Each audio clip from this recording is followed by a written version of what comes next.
एक समय की बात है। एक उत्तर कटन नाम के गांव में मृणाल नाम का एक गरीब किसान रहता था। उनके घर में उनकी पत्नी सुप्रिया और उनके 16 साल का लड़का रामू एक साथ रहते थे। मृणाल को सिर्फ खेती करने आती थी, उसके अलावा उसने कोई और काम नहीं सीखा था। सही समय पर बारिश ना होने की वजह से उसके खेत में फसल ही नहीं होता था, जिसके कारण परिवार चलाना बहुत कठिन हो रहा था। सुनिए जी, आज तो घर में बिल्कुल भी कुछ राशन नहीं है। मुझे तो कुछ समझ नहीं आ रहा कि अब मैं क्या करूं। अरे तुम चिंता मत करो, मैं कुछ करता हूँ।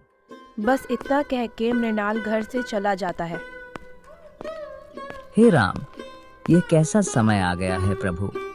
मेरे घर में राशन का एक दाना तक नहीं है। चलो, मैं और मेरी पत्नी तो भूखे पेट रह लेंगे, लेकिन मेरे बेटे का क्या? मैंने तो केवल खेत में मेहनत करना सीखा है, लेकिन उसमें भी बारिश सही समय पर ना होने की वजह से खेत में फसल नहीं हुई। अब मेरे पास जमींदार से उधारी पैसे लेने के अलावा कोई दूसरा रास्ता नहीं है। मृणाल अपने गांव के जमींदार के पास जाता है। जमींदार मोहन सिंह बहुत शातिर और चालाक किस्म का इंसान है, जो हमेशा हर किसी को बेईमानी से लूटने के बारे में सोचता रहता है। अरे आओ आओ मृणाल भैया, और बताओ कैसे आना हुआ। क्या बताऊं जमींदार जी, बहुत खराब समय से गुजर रहा हूँ। देखिए ना, अब बारिश समय से ना होने पर खेत की सारी फसलें बर्बाद हो चुकी हैं। घर में अनाज का एक दाना भी नहीं है, इसलिए आपसे कुछ पैसे उधार लेने के लिए आया हूँ। अरे हाँ हाँ, बोलो कितने रुपए चाहिए आपको। ऐसे समय में हम नहीं मदद करेंगे तो और कौन करेगा। बोलो बोलो, कितने दे दूं। आपका बहुत बहुत धन्यवाद जमींदार जी, लेकिन मैं ज्यादा पैसा उधार नहीं लेना चाहता, इसलिए आप ऐसा करें कि 2000 दे दीजिए। अरे भैया, ये कैसन बात कर रहे हो। भला 2000 से किया होगा? 5000 तो लो।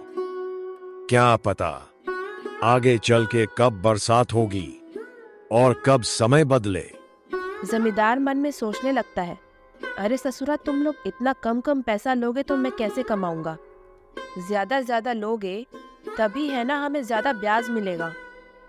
यह मृणाल भी सोचने लगा, आखिर अब मैं क्या करूं। वैसे यह कह तो ठीक ही रहे हैं, पता नहीं कब भगवान की हम जैसों पर दया होगी। एक काम करता हूँ, 5000 ले लेता हूँ। अच्छा ठीक है, तो जमींदार भाई 5000 पे कितना तक ब्याज लेंगे आप?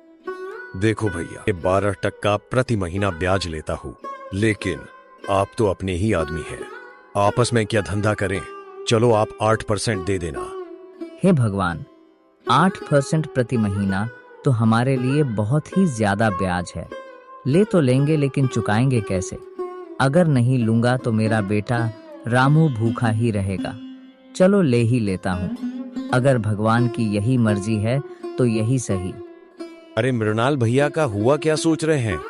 ब्याज के बारे में तो नहीं सोच रहे हैं? हाँ जमींदार भाई, इतना ब्याज कैसे? अरे कौन हो, चिंता की बात नहीं है। देखिए, आप तो अपने हैं, आराम से चुकाइएगा। कहिए क्या कहते हैं। अच्छा ठीक है, दे दीजिए। मृणाल उस जमींदार से 5000 रुपए उधार ले चला जाता है।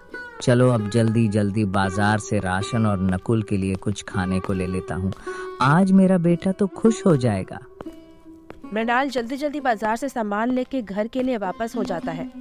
घर पहुंचते ही सुप्रिया मृणाल के हाथ में सामान देखकर खुश हो जाती है और कहती है, अजी यह सामान पैसे कहाँ से मिले जी? देखो, मुझे पता है तुम मुझ पर गुस्सा करोगी, लेकिन मेरे पास और कोई चारा भी नहीं था। मैं समझ गई जी, आपने किसी से उधारी पैसे लिए होंगे, पर कोई बात नहीं, मैं भी वही सोच रही थी। लेकिन ऐसे समय में गांव में किसी के पास देने के लिए पैसे नहीं है, तो क्या आप जमींदार से उधारी पैसे लेकर आए हो? हाँ, लेकिन तुम चिंता मत करना, भगवान के घर देर है अंधेर नहीं। अभी इस वक्त मेरे बेटे से बढ़ के और कुछ नहीं है। हाँ, आप कह तो सही रहे हो, लेकिन वह जमींदार बहुत चालाक और बेईमान है। वह बहुत ज्यादा ब्याज लेता है और समय पर पैसे ना देने पर खेत या घर छीन लेता है। आपने कितने रुपए उधार लिए? मैंने तो 2000 ही मांगे थे, पर उसने कम से कम 5000 से ऊपर लेने बोला, इसलिए मैंने 5000 ले लिए। सुनो ना सुप्रिया, अब मेरे बेटे के आने का टाइम हो गया। मैंने ये कुछ सामान लाया है, जाओ सबके लिए कुछ अच्छा सा बना दो। जी, आज तो मेरा बेटा खुश हो जाएगा। इतना कह के सुप्रिया रसोई में चली जाती है। सुप्रिया ने बहुत ही स्वादिष्ट खाना बनाया। खाने की खुशबू पूरे घर में महक रही थी। वाह, तुम तो अपने बेटे की मनपसंद खीर बना रही हो। दोपहर में रामू घर आ जाता है। अपना पसंदीदा खाना देखकर वो बहुत खुश हो जाता है। बड़े दिनों बाद मृणाल के परिवार में आज सभी के चेहरे पर खुशी थी। माँ, खाना तो बहुत बहुत ज्यादा स्वादिष्ट था। आज तो सच में माँ मजा आ गया। अच्छा पापा, मेरे दोस्त समीर ने आज मुझे बुलाया है, कह रहा था कि आज वह मुझे अपने पापा से मिलवाने वाला है, इसलिए मैं वहां जा रहा हूं। 1-2 घंटे में वापस आ जाऊंगा। ठीक है बेटा, जाओ, लेकिन संभल के जाना और संभल के आना। ठीक है। हाँ पापा, आप फिक्र मत करो, मैं अच्छे से जाऊंगा और अच्छे से आऊंगा। इतना कह के रामू घर से निकल जाता है। भगवान, मैं जानता हूं कि हमारे खेत में थोड़ा भी फसल नहीं हुआ है और मेरे पिताजी सिर्फ मेरे लिए पैसों का इंतजाम किए हैं। भगवान जी, कृपया कुछ ऐसा कीजिए कि मैं अपने माता पिता की चिंता दूर कर सकूं। रामू भगवान से प्रार्थना करते हुए अपने दोस्त दिनेश के घर पहुंचा। दरवाजे पर उसका दोस्त उसका इंतजार कर रहा था। अरे रामू, तू आ गया। आजा, अंदर आजा। चल, मेरे पिताजी तुझसे मिलने के लिए कब से इंतजार कर रहे हैं। दिनेश, पर तेरे पिताजी मुझसे क्यों मिलना चाहते हैं? वो तू पिताजी से ही पूछ लेना। दिनेश का घर काफी बड़ा और सुंदर था। उसके घर में उसके माता और पिताजी रहते थे। दिनेश अपने पिताजी से अपने दोस्त रामू के बारे में बताया था कि उसके पिताजी बहुत कड़ी मेहनत करते हैं, खेत में घंटों काम करते हैं, लेकिन पैसे की वजह से परिवार में बहुत टेंशन है। आओ बेटे रामू, कैसे हो? नमस्ते अंकल जी। नमस्ते आंटी जी। मैं ठीक हूँ, आप सभी कैसे हैं? खुश रहो बेटा, हम सब भी बहुत अच्छे हैं। समीर रामू से ऐसे ही 8 से 10 मिनट उसके और उसके माता पिता के बारे में बातें करते हैं। और फिर बेटा रामू, तुम तो बहुत स्मार्ट लड़के निकले। बेटा, कल से तुम दोपहर में स्कूल से आके खाना खा के यहाँ चले आना। जी अंकल, मैं आ तो जाऊं, लेकिन घर पर भी थोड़े बहुत काम होते हैं। देखो बेटे रामू, पहले तो तुम ये टेंशन वेंशन छोड़ो। हाँ, एक काम करना, नहीं रहने दो। कल मैं खुद ही तुम्हारे घर आऊँगा, तुम्हारे पिताजी से भी मिल लूँगा और तुमसे भी। ठीक है जी अंकल, ठीक है। अच्छा, तो मैं अब चलता हूँ। ठीक है बेटा, ध्यान से संभल के जाना। जी अंकल, मैं एकदम संभल के जाऊंगा। उतने में दिनेश की मम्मी बोली, बेटा रामू, ये लेते जाओ, घर पे खा लेना। नहीं आंटी, इसे मैं नहीं ले सकता। अरे बेटा, ले लो। देखो, तुम्हारी आंटी ने कितने प्यार से दिया है। रामू वह थैली ले लेता है, पर उसे समझ नहीं आता कि दिनेश के पिताजी उसके पिताजी से क्यों मिलना चाहते हैं। समीर अंकल तो बहुत अच्छे हैं, उन्होंने मुझसे कितने प्यार से बात किए और आंटी भी बहुत अच्छी हैं। उन्होंने मेरा कितना ख्याल रखा, पर वो मेरे पिताजी से क्यों मिलना चाहते हैं? यही सब सोचते हुए रामू घर पहुंचा और उसने दिनेश के माता और पिताजी के बारे में बताया। देखो सुप्रिया, हमारे रामू को कितना अच्छा दोस्त मिला है। चलो बेटा, ठीक है, तो कल आएंगे दिनेश के पिताजी। हाँ पिताजी। अगले दिन दोपहर में दिनेश अपने पापा को रामू के घर ले आया। अरे बेटा रामू, घर में नहीं बुलाओगे? अरे सर, आइए आइए। अरे सुप्रिया, देखो हमारे रामू के दोस्त और उनके पापा आए हैं। सुप्रिया फट से दिनेश के पापा के लिए दूध वाली चाय बनाकर ले आती है। चाय पीने के बाद समीर जी मृणाल जी से कहते हैं, सुनिए मृणाल जी, मैं आपसे थोड़ी बात करना चाहता हूँ। जी सर, कहिए, क्या कहना चाहते हैं? जी, आप मुझे सर मत कहिए, मैं भी आपका दोस्त जैसा हूँ, इसलिए मुझे समीर कह के बुलाइए। अरे अच्छा, ठीक है। समीर जी बोलिए, आप क्या कहना चाहते हैं? समीर मृणाल को घर से थोड़ा बाहर लेकर जाते हैं और कहते हैं, मृणाल जी, मेरा बेटा रामू को अपना बहुत अच्छा दोस्त मानता है। उसने मुझे बताया कि रामू बहुत समझदार और अच्छा लड़का है, पर गरीबी के कारण से वह पढ़ाई छोड़ने की बातें कर रहा है। भगवान की दया से अब जाकर हमारा दिनेश खुश रहने लगा है, नहीं तो पहले वह कर दया से और बराई दिनेश दोस्त में बाद सिर्फ अकेला ही रहता था, क्योंकि उससे कोई दोस्ती ही नहीं करता था। अब क्योंकि आपके रामू के कारण से मेरा बेटा खुश है, इसीलिए मैं उसकी पढ़ाई की फीस भरना चाहता हूँ। आप अब टेंशन भूल जाइए, समझे? मृणाल की आंखों में आंसू आ जाते हैं। आपका बहुत बहुत धन्यवाद समीर जी, आपने मेरी चिंता दूर कर दी। बस उस दिन से रामू की पढ़ाई की चिंता दूर हुई। अब रामू दिनेश के घर खेलने जाने लगा था। ऐसे ही एक दिन दिनेश के पापा कहते हैं, रामू और दिनेश, बेटा यहाँ आओ। वह दोनों समीर के पास जाते हैं। बेटा तुम दोनों बताओ, तुम में से कौन शेयर मार्केट के बारे में जानता है? रामू बेटा, पहले तुम बताओ। अंकल, मैं इसके बारे में पहली बार सुन रहा हूं। ये क्या होता है? और पापा, मैं बस इतना जानता हूं कि शेयर मार्केट में शेयर खरीदा और बेचा जाता है। अच्छा सुनो, अब कल से तुम दोनों मेरे साथ आधा घंटा बैठोगे। मैं तुम दोनों को अब कुछ सिखाना चाहता हूँ। यह सब के बारे में रामू को जरा भी समझ नहीं आता है, लेकिन उसको जानने की बहुत इच्छा थी। तो उसने दिनेश के फोन पर गूगल सर्च किया, तो जो उसने देखा वह देख के चौंक गया। और फिर अगले दिन अंकल, मैंने गूगल पर सर्च किया था कि शेयर मार्केट क्या है। क्या सच है अंकल कि हम वहां से पैसे कमा सकते हैं? बेटा रामू, ये बिल्कुल सच है कि कोई भी शेयर बाजार से पैसा कमा सकता है। पैसा क्या, बहुत बाब पैसा कमा सकता है। लेकिन बेटा, चीजें दिखने में जितनी आसान होती हैं, असल में उससे कई ज्यादा मुश्किल होती है। अंकल, मैं कुछ समझ नहीं पाया, आप क्या कह रहे हैं? मैं ऊपर वाले कमरे में जा रहा हूँ, अपने दोस्त को लेकर वहीं आ जाओ। मैं अब सब कुछ वहीं बताऊंगा। ठीक है पिताजी। उसके बाद 5 मिनट में रामू और दिनेश ऊपर वाले कमरे में जाते हैं। वहाँ वो लोग देखते हैं कि एक बहुत बड़ा कंप्यूटर है, एक लैपटॉप है, एक टैबलेट पर बहुत सारे अलग अलग चार्ट खुले हैं। मिनट मिनट में लाल या हरी मोमबत्तियां बन रही है। उन्हें यह सब कुछ समझ नहीं आता, लेकिन रामू को इतना मालूम पड़ चुका था कि यह शेयर मार्केट कुछ तो है। वह दोनों समीर से पूछते हैं, पापा यह क्या है? मैं आज तक नहीं जानता था कि आपके पास इतना बड़ा कंप्यूटर है। दरअसल आपका इतना बड़ा ट्रेडिंग सेटअप है। हाँ बेटा, ये मेरा ट्रेडिंग सेटअप है। मैं यहीं काम करता हूँ। लेकिन बेटा, तुम्हें कभी यहाँ आने की जिज्ञासा ही नहीं थी, इसीलिए हमने भी तुम्हें कभी इस बारे में नहीं बताया। लेकिन अब तुम्हें देख के ऐसा लग रहा है कि तुम्हें यह सब बहुत पसंद आया है और शायद तुम इसके बारे में और जानना चाहते हो। हाँ अंकल, सिर्फ दिनेश ही नहीं, मैं भी बहुत उत्साहित हूँ शेयर बाजार के बारे में जानने के लिए। बिल्कुल बेटा रामू, क्यों नहीं। मैं यही तो तुम्हें और दिनेश को बताना चाहता था कि शेयर बाजार की दुनिया बहुत बड़ी है। इसमें अगर महानता हासिल कर ली जाए तो उसकी जेब में हजारों लाखों में हमेशा रहें। अच्छा, तो तुम दोनों अब यहाँ से जाओ, नीचे खेलो। लेकिन हाँ, कल से मैं तुम दोनों को थोड़ा थोड़ा बाजार के बारे में बताना शुरू करूंगा। पापा, मुझे पता है कि अब मेरा दोस्त इसे सीखने के लिए बहुत उत्साहित है। अब उसका खेलने में मन नहीं लगेगा। उसका क्या, मेरा भी नहीं लगेगा। क्यों रामू? हाँ अंकल, प्लीज अभी से सिखाना शुरू कर दीजिए ना।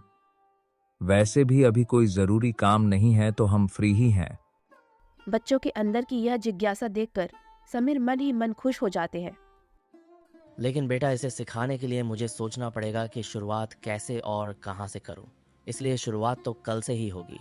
लेकिन अब तुम दोनों इतना कह रहे हो तो थोड़ी बुनियादी बातें बता ही देता हूँ। समीर जी उन्हें एक जगह बिठाते हैं और कहते हैं, बेटा सुनो, पहली बात अच्छे से समझो कि शेयर मार्केट क्या है, यानी इंग्लिश में व्हाट इज शेयर मार्केट।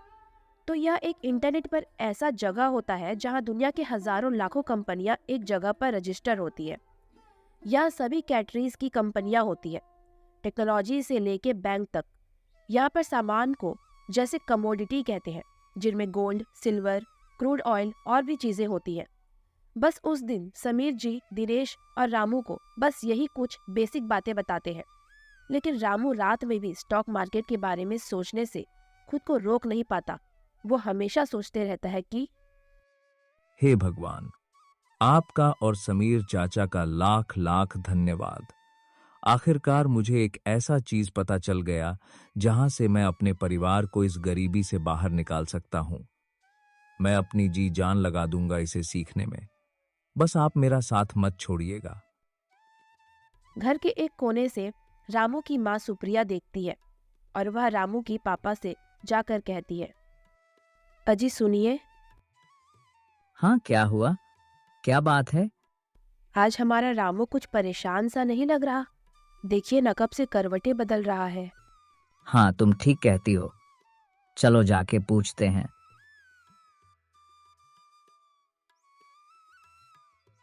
बेटा रामू, ओ रामू, क्या बात है बेटा? नींद नहीं आ रही? कोई बात है तो हमें बता सकता है। पापा, मम्मी, मैं तो यह सोच रहा था कि आप लोगों को कैसा लगेगा जब मैं एक सफल आदमी बन जाऊंगा। हमारा भी एक अच्छा सा घर होगा। धत पगला, हम दोनों तो डर ही गए थे। बेटा हम लोग बहुत खुश होंगे उस समय जब तुम एक सफल आदमी बन जाओगे, है ना? हाँ जी, बिल्कुल सही कह रहे हो तुम। हमारा रामू सफल हो जाएगा तो कितना अच्छा होगा। मम्मी पापा, अब आप लोग भी जाइए और सो जाइए। और हाँ, चिंता बिल्कुल मत करना। फिर मृणाल और सुप्रिया भी सोने चले जाते हैं। अगले दिन रामू अपने साथ एक कलम और एक किताब लेके बहुत उत्साह के साथ दिनेश के घर जाता है। दरवाजे पर उसका दोस्त उसकी राह देख रहा है। वो दोनों ऊपर के कमरे में जाते हैं। वहाँ समीर जी इनको सिखाने की तैयारी कर रहे थे। अरे बच्चों, तुम आ गए। आओ आओ, अब जल्दी जल्दी यहाँ बैठ जाओ। मैं आज तुम्हें कुछ एग्जाम्पल के साथ सिखाऊंगा कि रियलिटी में मैं मार्केट में कैसे ट्रेड करता हूँ। देखो बच्चों, मार्केट में आपको दो टाइप के लोग मिलेंगे। एक होता है बेरर्स यानी खरीदने वाला, और दूसरा होता है सेलर्स यानी बेचने वाला। यहाँ एक खरीदता है तो दूसरा बेचता है। अब आगे सिखाने से पहले मैं तुमको 3 पिलर्स ऑफ सक्सेस बताना चाहता हूँ। क्या तुम दोनों और मैन से कोई पॉइंट्स बता सकते हो? रामू पहले हाथ ऊपर करता है और कहता है, हाँ अंकल, मैं जानता हूँ वो 3 पॉइंट्स है। डिसिप्लिन, कंसिस्टेंसी और पंक्चुअलिटी। शाबाश बेटा, बहुत बढ़िया। अब मैं ये बताता हूँ कि तुम इस मार्केट में सक्सेसफुल बनने के लिए कैसे अप्लाई कर सकते हो। देखो बेटा, सबसे पहले डिसिप्लिन, जिसका मतलब होता है किसी भी काम का एक प्रॉपर स्ट्रक्चर होता है। तुम्हें उसके हिसाब से ही वो काम करना चाहिए। जैसे मार्केट में हर एक काम करने का सही तरीका होता है। अगर उसके हिसाब से काम किया जाए तो काम हमेशा सही होता है। उतने में दिनेश कहता है, पापा आगे का 2 पॉइंट्स मैं बताऊं? बिल्कुल बेटा, बताओ। पापा, कंसिस्टेंसी का मतलब होता है किसी भी काम में कंसिस्टेंट रहना। और लास्ट पॉइंट है पंक्चुअलिटी, जिसका मतलब होता है टाइम टू टाइम, यानी समय पर हर काम हो जाना चाहिए। पापा, ये 3 पॉइंट्स के हिसाब से अगर हम मार्केट में रहते हुए अपने डिसिप्लिन को फॉलो करते हैं और दूसरे काम में कंसिस्टेंसी और पंक्चुअलिटी बनाए रखते हैं तो हम एक सफल ट्रेडर या इन्वेस्टर बन सकते हैं। क्या मैंने सही बोला पापा? अरे बेटा, तुम बिल्कुल सही बताए हो, लेकिन तुमको पहले से ये सब पता है? हाँ पापा, हमको इसके बारे में कॉलेज में पढ़ाए थे और शेयर मार्केट के बारे में मैंने भी थोड़ी बहुत रिसर्च की थी। उसके अगले 40-50 दिन में समीर जी ने बच्चों को शेयर मार्केट के बारे में सब बता दिया था। जैसे मार्केट में कब खरीदना है, कब बेचना है, ट्रेड कैसे लेते हैं और बाकी की चीजें। एक दिन सुबह में रामू और दिनेश एक साथ कुछ बातें कर रहे होते हैं। उतने में समीर जी उन्हें बुलाते हैं। बेटा रामू और दिनेश, मेरे साथ ऊपर आओ। वो दोनों उनके साथ ऊपर जाते हैं और फिर उन्होंने कहा, आज तक तुम दोनों ने बहुत कुछ सीखा है और उसको पूरे डिसिप्लिन, कंसिस्टेंसी और पंक्चुअलिटी होके पेपर ट्रेडिंग में प्रैक्टिस भी की है।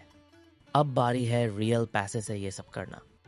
आज मैं तुम दोनों का डीमेट अकाउंट बनाऊंगा और तुम दोनों के डीमेट अकाउंट में 1 लाख का कैपिटल डिपॉजिट करूंगा। तुम्हें उसका इस्तेमाल करके अपना कैपिटल बड़ा बनाना है। लेकिन बेटा, कहीं पर भी अपने पैसे को इन्वेस्ट या ट्रेड करने से पहले अपने रिस्क को मैनेज करना, फिर आगे स्टेप लेना। उस दिन से दिनेश और रामू दोनों ने मार्केट में पैसे से काम चालू किया। शुरुआत में दोनों ने डर डर के कैपिटल को यूज किया, लेकिन कुछ ही हफ्तों में वे कॉन्फिडेंट हो गए।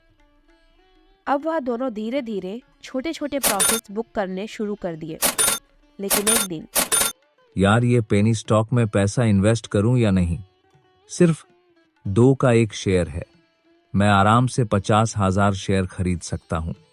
1 या 2 रुपए भी बढ़ गया तो बहुत अच्छा प्रॉफिट होगा। यहाँ रामू ने एक गलती की। उसने कंपनी के बारे में रिसर्च नहीं किया। उसने सिर्फ प्रॉफिट को देखा और लालच में उसने वो शेयर खरीद लिए। खराब किस्मत से उस स्टॉक की कीमत 1.5 रुपए गिर गई। हे भगवान, ये मैंने क्या किया? ये कैसे हो गया? मुझे ऐसा नहीं करना चाहिए था। मैंने अपने रिस्क मैनेजमेंट पर ध्यान नहीं दिया, डिसिप्लिन को फॉलो नहीं किया। 25,000 का नुकसान। अब मैं क्या करूं? उतने में गांव का जमींदार मोहन सिंह अपने आदमी के साथ आ जाता है। कौन से दिशा में उस मृणाल का घर है? अरे मालिक, ऊ दिशा में है। मोहन सिंह मृणाल के घर के सामने आके कहता है, अरे ओ मृणाल भैया, अरे कहाँ हो? तनिक बाहर निकलिए महाराज। अरे सुप्रिया, लगता है जमींदार अपने पैसे लेने आया है। तुम यहीं रुको, मैं देख के आता हूँ। मृणाल घर से बाहर आ जाता है। अरे जमींदार जी, नमस्कार। अरे भैया नमस्कार। नमस्कार नहीं चाहिए भैया। हम कह रहे थे कि पैसा कब दीजिएगा? अभी भी 2,000 ब्याज सहित बचा है। याद है कि भुला गए? नहीं जमींदार जी, भूले नहीं है। बस इस वक्त घर में परिस्थिति कुछ ठीक नहीं चल रही। मुझे 1 या 2 महीने का और समय दे दीजिए, मैं आपके बचे हुए पैसे ब्याज के साथ चुका दूंगा। देखिए मृणाल भैया जी, आपको समय चाहिए तो ले लीजिए, लेकिन आज से उस पे 25% ब्याज लगेगा। समझ गए? उतने में रामू की आंख खुली। उसने माँ से पूछा, माँ, ये शोर कैसी है? बेटा, 1.5 साल पहले तुम्हारे पापा उस जमींदार से पैसे लिए थे। हमें कुछ पैसे अभी देने बाकी हैं। वो वही मांगने आया है। रामू घर से बाहर आता है और जमींदार से कहता है, प्रणाम जमींदार जी। अरे खुश रहा बच्चे, हमेशा सम्मानित जीवन जोगे तुम। तनिक अपने पिताजी से कहिए हमरा पैसा लौटा दे जल्दी से। रामू अपनी जेब से मोबाइल निकालता है और कहता है, कहिए जमींदार जी, आपके ब्याज सहित कितने रुपए हुए हैं? हाँ बबुआ, तुम दोगे क्या बताओ? हाँ कहिए, कितने हुए? ए जी सुनो, हमको जरा डायरिया दो, जरा चेक ना करना पड़ेगा। जमींदार डायरी में देखता है और कहता है, देखा बबुआ, आपके 2,000 पर 8% ब्याज के साथ 1.5 साल का होत है। सिर्फ 2,240। आप अकाउंट नंबर बोलिए, मैं अभी पूरे पैसे आपके अकाउंट में ट्रांसफर कर देता हूँ। मोहन सिंह अपना अकाउंट नंबर बताता है। रामू ब्याज सहित पूरे पैसे उसके अकाउंट में ट्रांसफर कर देता है। मैसेज आने के बाद जमींदार वहां से चला जाता है। लेकिन यह मृणाल को समझ नहीं आ रहा था कि रामू के पास पैसे कहाँ से आए। तो उसने रामू से पूछा, हे रामू बेटा, ये तुम कैसे किए? हमारा मतलब है कि तुम्हारे पास इतने पैसे कहाँ से आए? मम्मी पापा, देखिए आप दोनों शांत हो जाइए। अब आपका लड़का इंटरनेट की मदद से पैसे कमा रहा है। बस वहीं से कुछ पैसे बचा कर रखे थे तो वही दे दिए। समझे पिताजी? अब आप बस चिंता मुक्त हो जाइए। ये तुम क्या कह रहे हो? ऐसा भी भला होता है क्या? इंटरनेट से कैसे कोई पैसा कमा सकता है? पापा समीर, अंकल, मुझे और दिनेश, हम दोनों को शेयर मार्केट में काम कैसे करते हैं सिखाए थे। बस मम्मी पापा वहीं से हम थोड़े बहुत पैसे कमा रहे हैं। लेकिन अब आप लोग अपने सपने सजाने शुरू कर दीजिए, क्योंकि अब हमारा भी समय बदलने वाला है। यह सुन के मृणाल और सुप्रिया दोनों ही बहुत खुश होते हैं। अगले दिन जब रामू समीर जी से मिला तो उसने बहुत ही नरम आवाज में उनसे कहा। उसकी आंखों में थोड़े बहुत आंसू भी थे। अरे रामू बेटे, इसमें कोई बड़ी बात नहीं बेटा, ऐसा होता रहता है।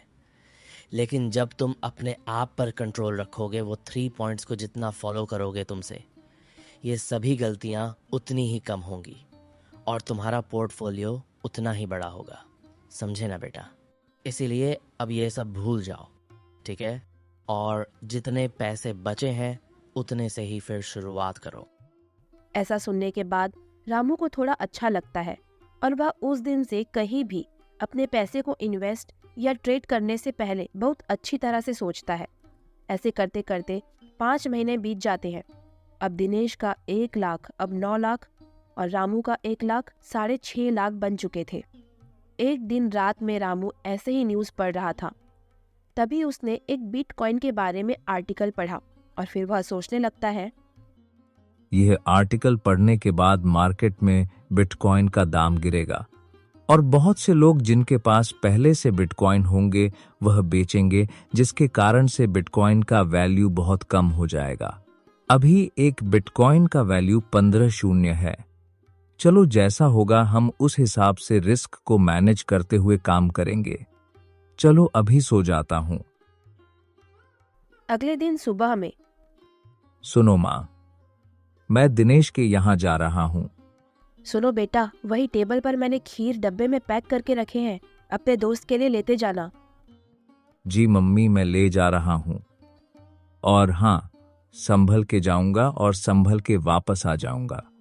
उस दिन वो दिनेश और समीर जी से उस समाचार के बारे में बात करता है और फिर समीर जी कहते हैं, बेटा रामू, मुझे अच्छा लगा कि तुम अब सोचने के बाद डिसीजन लेते हो। देखो बेटा, तुम्हें जो सही लगे वैसा ही करना।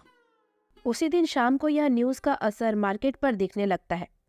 सभी लोग पैनिक में अपने बिटकॉइन बेचने लगते हैं।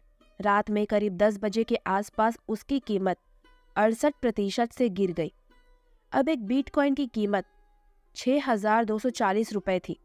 रामू ने पिछले कुछ महीनों में छोटे छोटे प्रॉफिट बुक किए थे। रिस्क लेने के लिए तैयार था, इसलिए उसने रात में 40 बिटकॉइन खरीद लिए और फिर सो जाता है। अगले दिन वह अपने पापा के साथ खेत में काम करने जाता है। वहाँ वो उनके साथ काम करता है। वो भविष्य के बारे में सोचने लगता है, कैसे वो अपने गांव के किसानों की मदद कर सकता है। 3.25 महीने बीत जाते हैं और फिर एक दिन 2-3 महीने बीत चुके हैं। जरा बिटकॉइन देख लूं कैसा चल रहा है। वो देखकर चौंक जाता है। उसने देखा कि एक बिटकॉइन का दाम पिछले 1 महीने में जहाज जैसा ऊपर है। उस दिन एक बिटकॉइन की कीमत 1,50,000 थी। 40 बिटकॉइन के हिसाब से 1,60,00,000 का प्रॉफिट दिख रहा था। वो अपने मम्मी पापा का आशीर्वाद लेता है, लेकिन उनसे कुछ बताता नहीं है कि क्या हुआ है। जैसे ही वह समीर जी से मिलता है, वह और दिनेश समझ जाते हैं। रामू, मैं और पापा समझ गए। तेरे चेहरे की खुशी देख के बता सकता हूँ कि बड़ा प्रॉफिट बुक किया है। भाई, यहाँ मेरा दिल 120 का रफ्तार पकड़ लिया है। मैंने जैसे ही देखा यहाँ चले आया। क्या हुआ बेटा, तुमने अभी बुक नहीं किए हो? रामू अपने मोबाइल में प्रॉफिट दिखाता है। समीर जी और दिनेश दोनों चौंक जाते हैं। अरे वाह रामू बेटे, 1,60,00,000 का प्रॉफिट। इतना तो मेरा और दिनेश का मिला के भी नहीं होगा। हम तुम्हारे लिए बहुत खुश हैं। अरे वाह मेरे दोस्त, अब आगे क्या सोचा है तूने? अंकल, मैं सोच रहा हूँ कि 30 बिटकॉइन का प्रॉफिट बुक कर लूँ और बाकी के 10 को होल्ड करूँ। ये तो बहुत अच्छी बात है बेटे। अब चलो तुम्हारे मम्मी पापा को खुशखबरी देते हैं। इतने में दिनेश की मम्मी आ जाती है और कहती है, अरे कौन सी खुशखबरी की बात हो रही है? तभी दिनेश की पापा दिनेश की माँ को सब कुछ बताती है। वो सभी रामू के लिए बहुत खुश होते हैं और मिठाई का डब्बा लेके उसके घर पहुंचते हैं। दरवाजे पर मृणाल उन सबको आते हुए देखता है। वह सब ने उनको जो भी हुआ उसके बारे में बताते हैं। सब बहुत खुश हो जाते हैं। क्या बात कर रहे हो समीर जी? अरे सुनती हो, अब हमारा बेटा करोड़पति बन गया है। रामू और दिनेश ने मिलके गांव में सोलर पैनल लगवाए और बोरिंग करके उसमें पावर मशीन लगवाई, जिसकी वजह से अब गांव के किसानों की पानी की चिंता खत्म हुई। अब वह गांव के हर आदमी को बताते हैं कि पैसे सिर्फ खेती में काम करने से नहीं, दिमाग से भी कमाए जा सकते हैं। इसलिए अपने बच्चों को जरूर पढ़ाएं। तो दोस्तों, कैसी लगी आपको यह कहानी, हमें कमेंट में ज़रूर बताएं। साथ ही ऐसी और तमाम कहानियों के लिए हमारे चैनल को सब्सक्राइब करें।